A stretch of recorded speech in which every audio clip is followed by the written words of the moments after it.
In classic lockdown fashion, Kiwis have flooded to supermarkets amid the news of a community case in Auckland. But Foodstuffs is reminding shoppers to take a breath, calm down, don't panic. Food won't run out. Joining us now is the North Island CEO, Chris Quinn. Morena, Chris. Thanks for coming on the show. What on earth were people buying yesterday?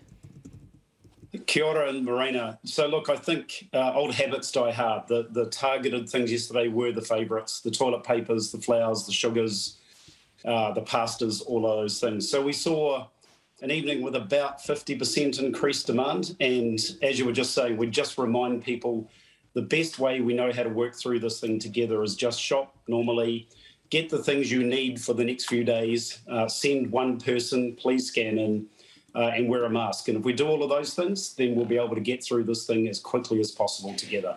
I know you say you've got supplies, but there were times when supermarkets, various supermarkets, not necessarily yours, ran out of flour or alcohol wipes or hand sanitizer. Are you low on anything? Look, we're not low on anything at this point. Certainly people will have seen shelves that were being emptied through the night last night, but teams would have been replenishing.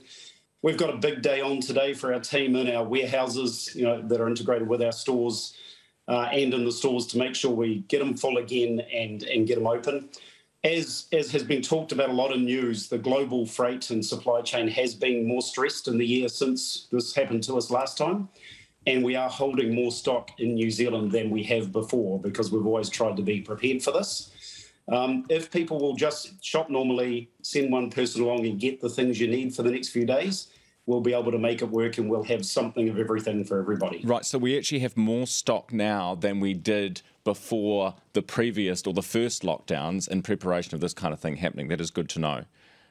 We're holding more stock.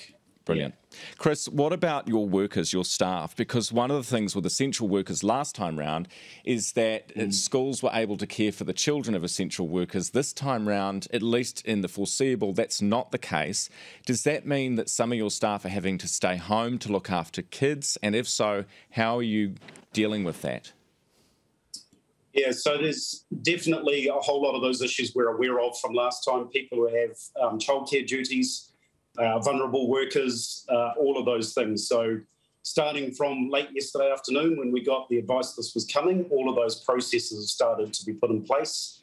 The way we care for our vulnerable people, the way we look after people that need to look after kids. We've got good practices from last year that we developed through the 7 weeks of learning for level 4, and we're putting those straight back into practice. We're less than 12 hours in, so we've got a list of things to do through the morning. And things that will get in place, but the stores know how to look after their teams, and we also do in our supply chain. We'll get it sorted out through today. And just on that note with your staff, I mean, how are they feeling? It was crazy yesterday. We saw the lines out the door. Are the customers being courteous, kind, and treating the staff well? Look, I think that's a really great question. Thank you for asking, because I think like all New Zealanders, people are frustrated and a little bit scared about this. Our teams did a wonderful job of getting straight onto this last night and getting ready for level 4 operations today, and so proud of all of the guys that did that.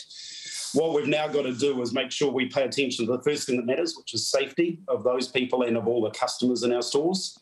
Get our protocols in place. People will be wearing masks facing customers, those sort of things. Please, no one should be upset or offended by that. That is what we need to do to keep each other safe.